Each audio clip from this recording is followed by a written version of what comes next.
You've been deceived. And the worst part is, that lie wore the mask of self-improvement. From the moment you were taught to sit still, to smile politely, to obey quietly, you were told that discipline is a virtue, that self-control makes you good, that suffering would one day earn you worth. But what if I told you, discipline was never about becoming good. It was about becoming useful. Useful to the system, to those who fear your unpredictability, to those who benefit from your obedience.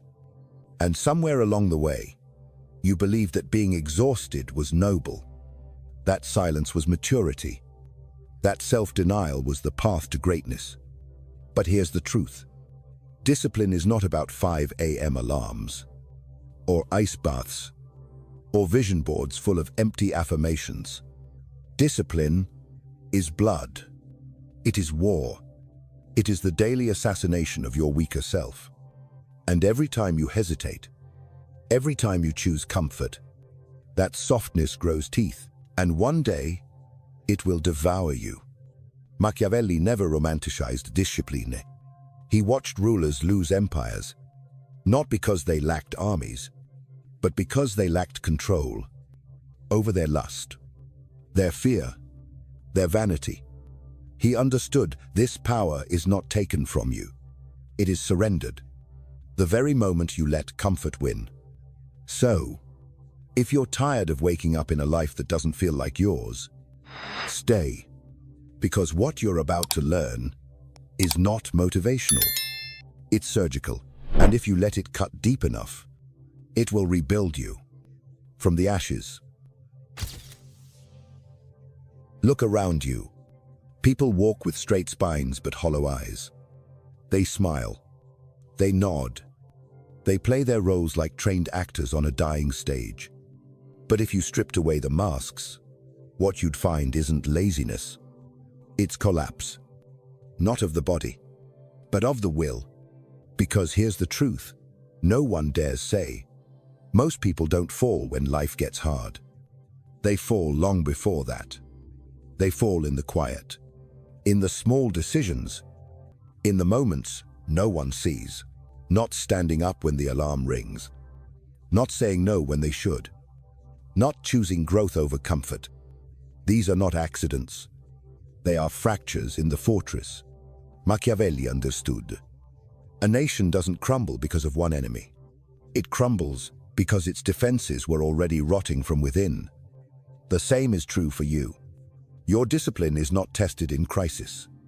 It is revealed, and most fail the test before the battle even begins. Think of yourself as a city. Your habits are the walls. Your routines are the gates. Your self-talk, the guards. Now ask yourself, what have you let in? What whispers have you allowed to move freely inside your head? What comforts have you invited in that now refuse to leave? Every time you let procrastination stay, every time you forgive yourself for failing without consequence, you are tearing bricks from your own walls.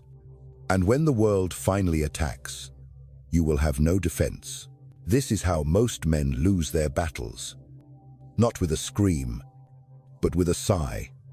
Not in public, but in private, behind closed doors, when no one is watching, and their inner fortress collapses under the weight of unchecked softness. Let's be clear. The real enemy is not out there. Not your boss. Not your past. Not even the system. The enemy is inside.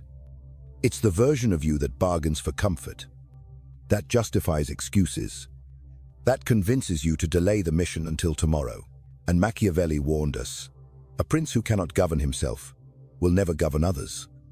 And worse, he will invite chaos into his kingdom through the front gate, smiling, thinking he's still in control. If you don't build your own order, disorder will take root. And it doesn't need your permission, only your absence. This is why you feel stuck. Not because the world is unfair, but because you surrendered your post. You left the walls unattended. You forgot you were at war, and the war never stopped. It just moved inside you. You see, every day you're not building discipline. You're decaying. You are not standing still. You are rotting quietly, invisibly, like a throne left empty. And power, like nature, abhors a vacuum. If you do not fill it, something else will. So this is the moment. You either acknowledge that you've collapsed, or you keep pretending. But make no mistake, denial is not strength. It's surrender in disguise. The fall has already begun. Now, the only question left is this: will you let it consume you, or will you rebuild? If you made it this far, you're not like the rest. Like this video if you felt your fortress cracking. Share it with someone who's still pretending they're fine. Subscribe if you're ready to rebuild with strategy, not slogans. And if this message hit home, support us through Super. Thanks, so we can keep crafting content that fights for your mind, not your dopamine. Let's tear the bandage off. Motivation is not your friend. It is your leash. You've been taught to chase feelings, to wait for that spark, that moment of inspiration, that magical alignment of mood and energy that makes you feel ready. But Machiavelli would laugh at this, because waiting to feel ready is how pawns think. Discipline has nothing to do with how you feel. It doesn't ask if you're tired. It doesn't care if you're inspired. It doesn't negotiate with your emotions. It commands. And that's exactly why most people will never master it. Because they've been sold a lie. A pretty, softly, wrapped in hashtags and dopamine. They think discipline is a morning routine with candles and journaling. They think it's about creating good vibes. No, discipline is mechanical. It's brutal. It's a system that works in spite of you, not because of you. Let me put it simply. Motivation is emotion. Discipline is engineering. And if your life runs on emotion, you're at the mercy of every bad day, every rainy sky, every tiny reason not to move. But if your life runs on system, then even when your soul is screaming, your feet keep moving. That's what Machiavelli saw in every powerful ruler. A man who could walk through fire, not because he wanted to, but because he trained himself to. The key is this: you must eliminate decision, because every choice is a battle. And the more decisions you leave open, the more chances your weaker self has to win. Ask any general. Hesitation kills. And your brain, left unchecked, will always choose the easier road. So you must remove the option. You don't choose to train today. You train because it's written in your code. You don't decide to eat clean. You eat clean because that's your identity. Discipline is not about pushing through once. It's about removing the need to push. It's about becoming unavailable for failure. Let's say it clearly. Real discipline doesn't start in your morning routine. It starts in your definition of yourself. Who you allow yourself to be when no one's watching. What you tolerate from yourself behind closed doors. And here's the trap. The modern world has made failure feel safe.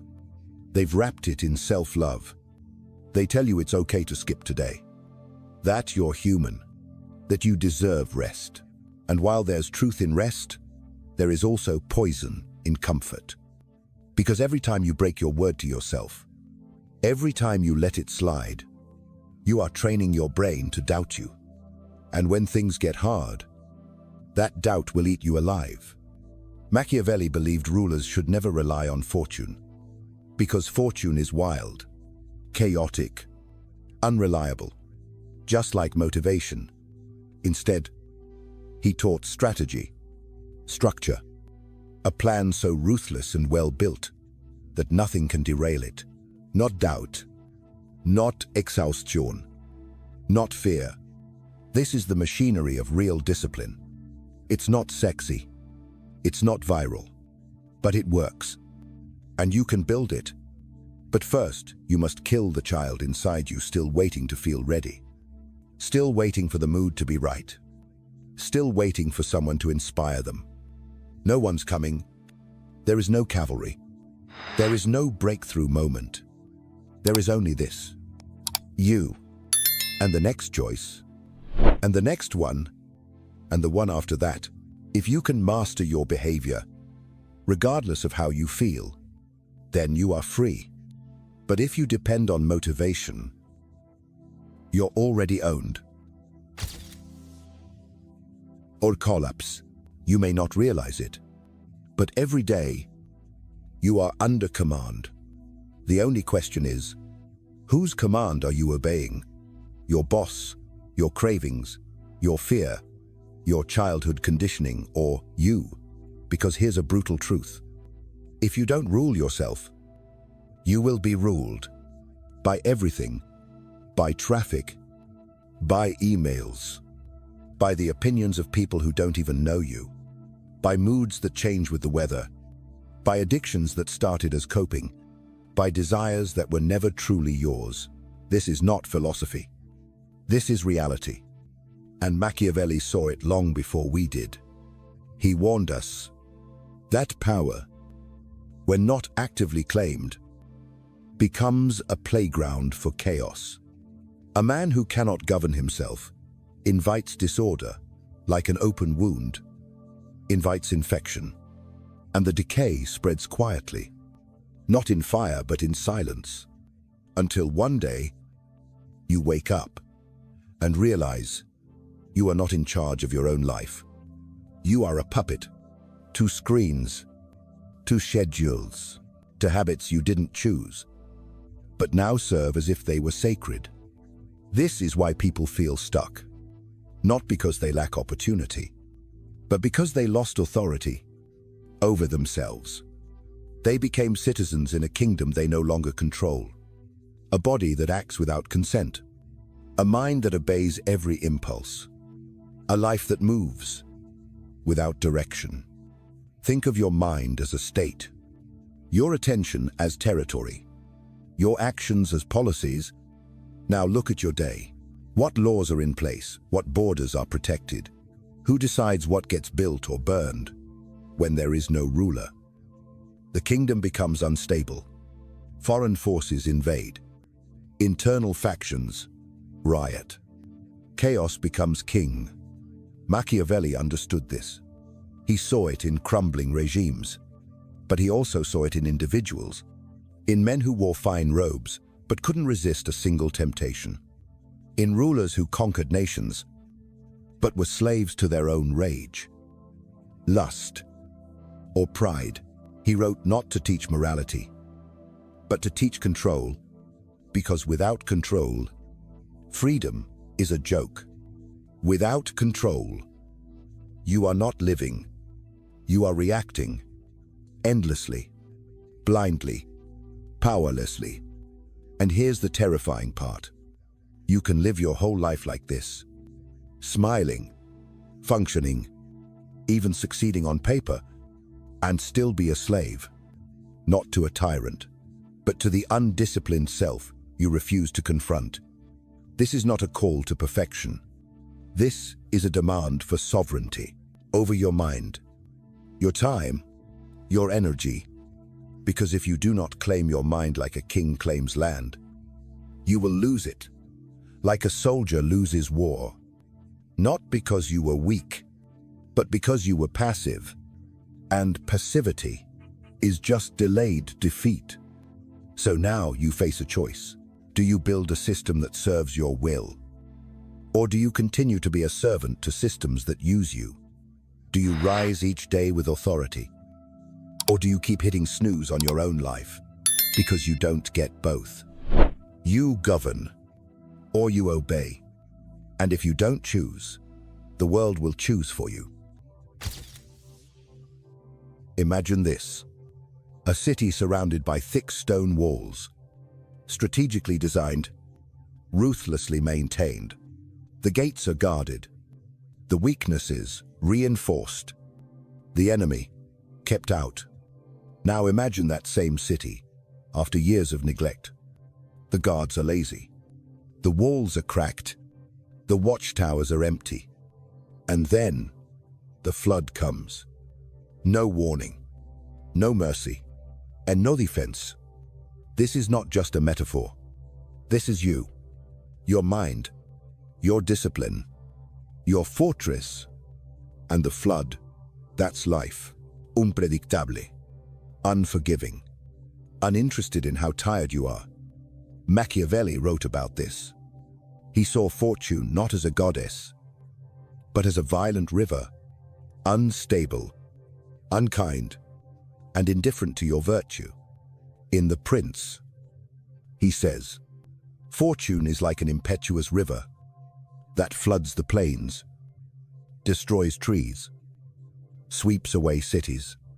But wise men build dikes, barriers, defenses, before the storm comes. Because once the flood arrives, it's too late to prepare. This is the lesson. You don't build discipline when chaos knocks. You build it in calm. You build it in silence. You build it before the war begins. But today, most people wait. Wait for the pressure. Wait for the crisis. Wait for the pain to push them. They think suffering will summon strength. But suffering doesn't create warriors. Préparation 12. Discipline is not a reaction. It's a preemptive strike. A system of defense that exists long before you need it. Because once life starts collapsing, you won't have the time or clarity to build a fortress. You'll drown, not because the flood was too strong, but because you were too late. And here's where most fail.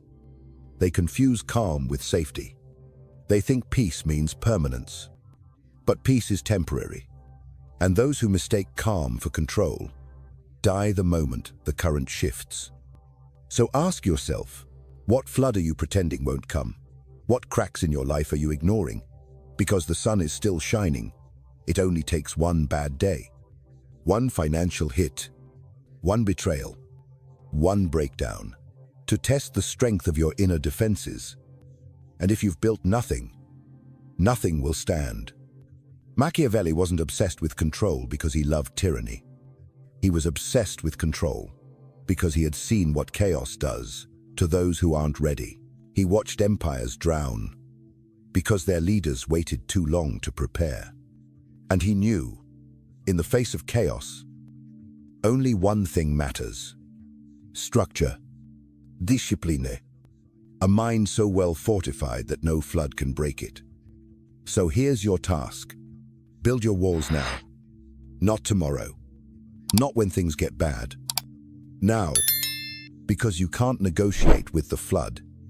You can only survive it if you've already built the dam. There are two forces that shape every life: Veru and fortuna.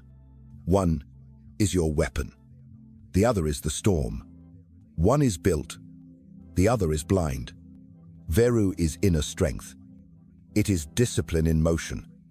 The calm command in chaos. The strategic mind that bends reality instead of breaking under it. Fortuna is chance. Fate, the unpredictable. It comes like a flood. Destroys without reason. Spits on the good. Rewards the prepared. Machiavelli never trusted fortune, because fortune has no loyalty. It favors no one, and it destroys the weak with the same energy it elevates the bold. In The Prince, he writes, "Fortune is like a river. When it overflows, it sweeps everything before it. But in times of calm, the wise build barriers." That sentence is everything. It means this: Fortuna doesn't care how nice you are, how good your intentions were. It only cares if you're ready. So here's the question: are you ready? Because the world doesn't pause for your excuses. It won't wait for your healing. It won't soften because you're overwhelmed. That's why Veru matters. Because Veru is what you control. It's what you sharpen. It's what you forge when no one's watching. It is the opposite of luck. Veru is what turns pain into precision, failure into training, chaos into calculation. Most people live in worship of fortuna. They pray for opportunities, for the right timing, for something external to come and fix the internal. But Machiavelli would say, that is not leadership. That is delusion. You don't wait for luck. You ambush it. You force it to serve your plan. Veru is not idealism. It is brutal realism. It's what remains when comfort dies. It's who you become when the easy way is gone and the hard road is the only one left. That is when you find out if you were ever in control or just pretending. Let's be honest. How many times have you blamed bad luck for a life you never truly prepared for? How many times have you called it fate when it was just procrastination? You didn't need a better hand. You needed a better system. And that system is built from discipline, from Veru. Every brick of it forged in silence, in early mornings, in hard choices, in the thousand small moments where no one claps, but everything is decided. Fortuna may flood the world, but if your inner fortress is strong enough, you don't drown. You rise, not because you're special, but because you were ready. So remember this. You do not conquer fortune by hoping. You conquer it by outworking it, outlasting it, out-disciplining it.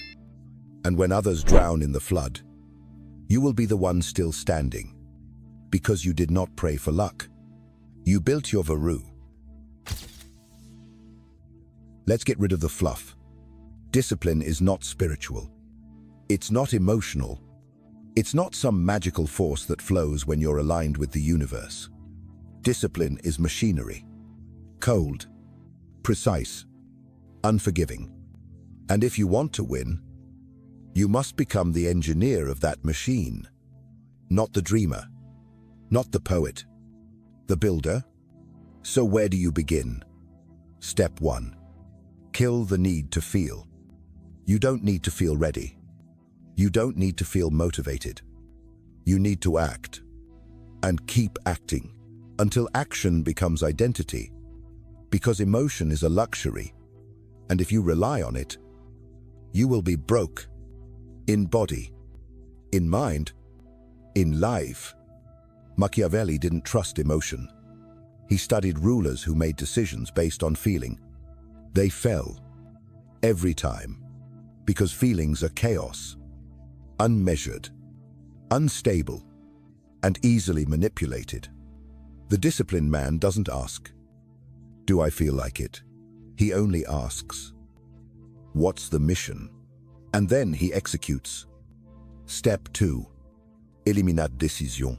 Your brain is lazy by design. Every choice you leave open is a crack in the armor. So you must remove choice from the equation.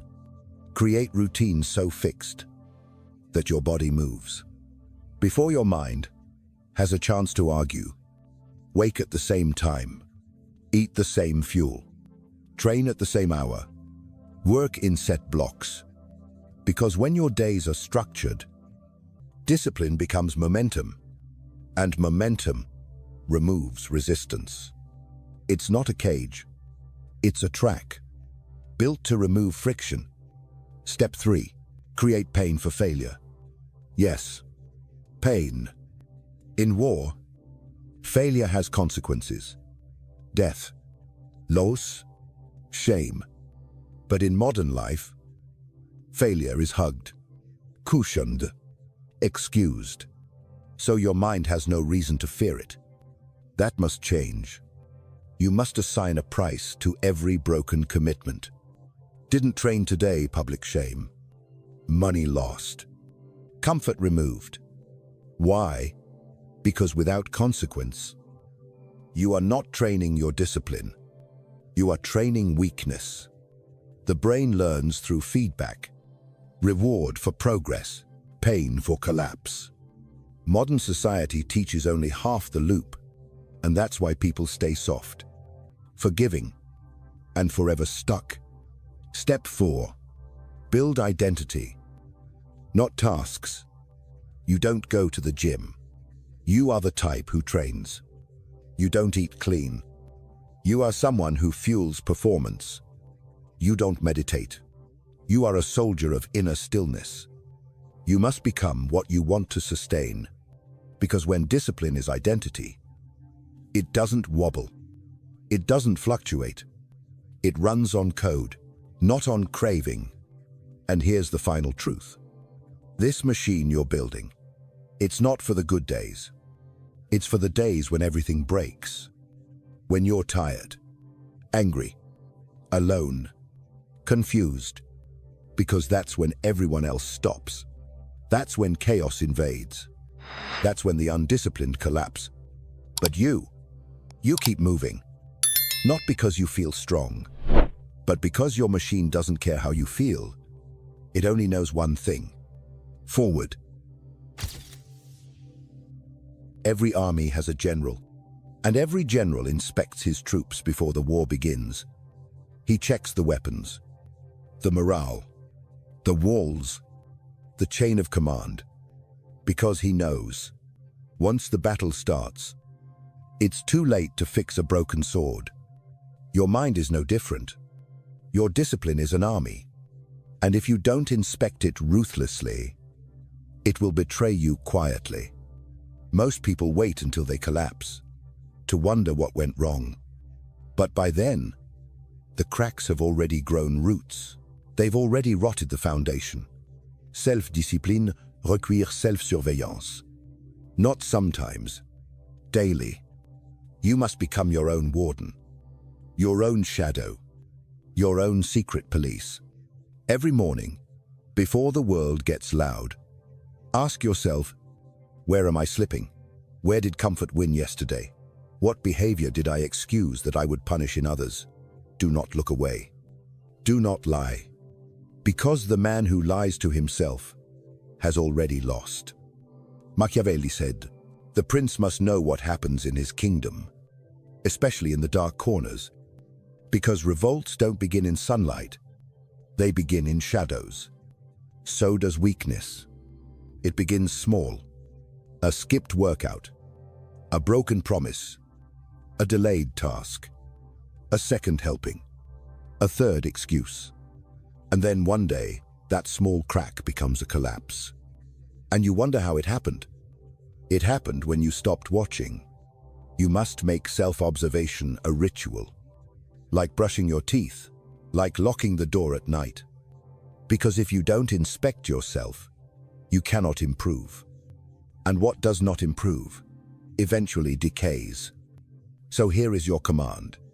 Create a time every day to run diagnostics, not emotional journaling, not vague affirmations, but room review. What did I say I would do? Did I do it? If not, why?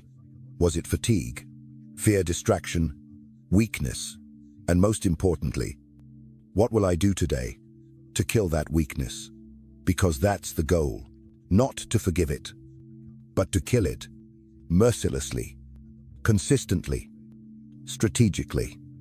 Self-inspection must be honest, but also harsh. Because your comfort is a liar. It will dress up failure as progress. It will reframe laziness as self-care. But you must see through that mask. You must be the ruler who demands truth from his advisors. And in this kingdom, your excuses are the advisors that must be executed. So build this ritual. Wake up, review, audit, strike, repeat, because those who do not review will repeat, and those who do not correct will collapse. Let's stop pretending. You will not change until your failure becomes painful. You've been taught to be gentle with yourself, to be kind when you fall short, to treat every collapse as a lesson, every excuse as healing. But that's not discipline. That's indulgence, dressed in the language of self-love. and Machiavelli would have torn it to pieces. Because he knew, no man can govern a kingdom. If he cannot enforce laws, no general can command troops. If there is no penalty for betrayal, and no human can master their life. If there is no price for failure, discipline without consequence is just a wish. So, ask yourself, what happens when you break your word to yourself? When you skip the training, when you scroll instead of study, when you promise change but repeat the same patterns, nothing, no consequence, no punishment, then why would your mind take you seriously? If failure costs you nothing, you will keep failing, because the brain learns through stakes, and if there are none, it assumes the behavior is acceptable.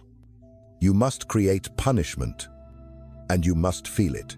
Didn't keep your routine. Donate to a cause you hate. Break a public promise. Sleep without comfort. Delete the app that distracted you. Cancel the pleasure you were craving. It doesn't matter how. What matters is this. You send a message to yourself that failure hurts. Because when it does, you begin to respect your own standards. Not just believe in them, but obey them. This is not cruelty. This is structure. It's what military training has known for centuries. Pain creates memory. Discomfort creates change. Fear of consequence creates clarity. But the modern world teaches the opposite. It says, don't be too hard on yourself. Rest is productive. You're enough just as you are. And slowly, silently, your edge dulls. Your fire dies, and you rot in the warmth of low expectations. But Machiavelli didn't train leaders to feel good. He trained them to survive. And survival doesn't care about your feelings. It cares about results. And results come from systems that do not tolerate softness. So here's what you need to do. Design consequences. The failure to pain.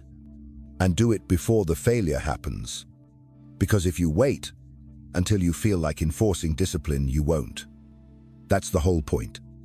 Discipline only works when you create rules stronger than your moods and punishment stronger than your excuses. Because without fear, you will forget the mission, and without consequence, you will return to chaos. You must become the judge, the enforcer, and the executioner of your own life. If that sounds harsh, it's because it is. But in a world that rewards weakness with comfort, sometimes the only way to win is to punish yourself before the world does it for you. You can lie to the world. You can smile, perform, keep up the image of a man in control. But deep down you know the truth. You are either the prince or the prisoner. And there is no middle ground. There never was. The prince is not a title. It's not wealth. It's not popularity. It's command. It's the one who governs. His time, his impulses, his mind. The prisoner, he might look the same. Same clothes, same job, same smile. But inside he's locked in, caged by his own comfort. Chained by the choices he refuses to make. Ruled by moods. Manipulated by distractions. Led by weakness. Machiavelli didn't write for the prisoner. He didn't waste ink on those who had already surrendered. He wrote for the man who still had a chance to reclaim the throne. And now, you are that man. You've seen the map. You've heard the truth. You know exactly what's waiting. If you stay soft. So stop pretending you have time. Because you don't. The storm is not coming. It's already here. And while you're busy waiting for the perfect moment, chaos is sharpening its teeth. Comfort is closing the gate. And your soul is decaying in silence. You think tomorrow is safer. It's not. Tomorrow is just today, with one more excuse. And the world doesn't pause. It doesn't reward potential. It punishes delay. So here's the only question left. Will you rise and claim your mind like a kingdom, or will you stay in this quiet, beautiful prison you built with your own hands, because no one's coming to save you? No mentor, no motivation, no miracle. Just this moment, right now, the moment where you stop lying to yourself, where you stop performing and you start governing. Becoming the prince is not about looking powerful. It's about living with precision, waking up before your do, acting before your fear speaks, moving even when your soul screams for mercy, because freedom is not given, it's taken, and weakness is not punished by others. It punishes itself. So make no mistake, you will become one of them, either the man who rules his life with steel, with silence, with strategy, or the one who watches from the shadows, bound, muted, broken, the prince or the prisoner. You decide. Now you know, discipline is not a habit, not a trick, not a morning routine wrapped in fake purpose. Discipline is war. A war for your soul, a war for your mind, a war no one will fight for you. And now you stand here, at the gates of your own life, alone. No one watching, no applause, just you. And the weight of every promise you've ever broken, every dream you buried under distraction, every chance you let slip because you waited to feel ready. But this is the moment where the waiting ends, where the victim dies and the ruler is born. You don't need more motivation. You need memory.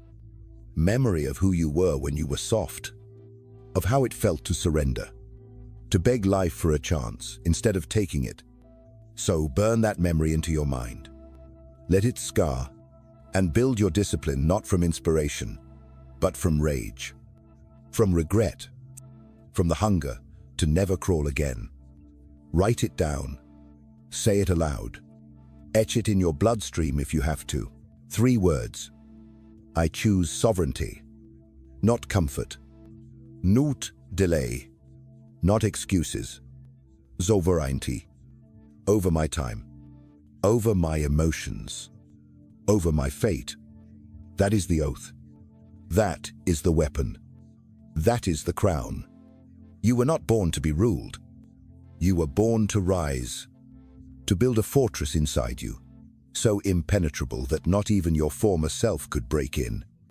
This is your last excuse. Let it be here.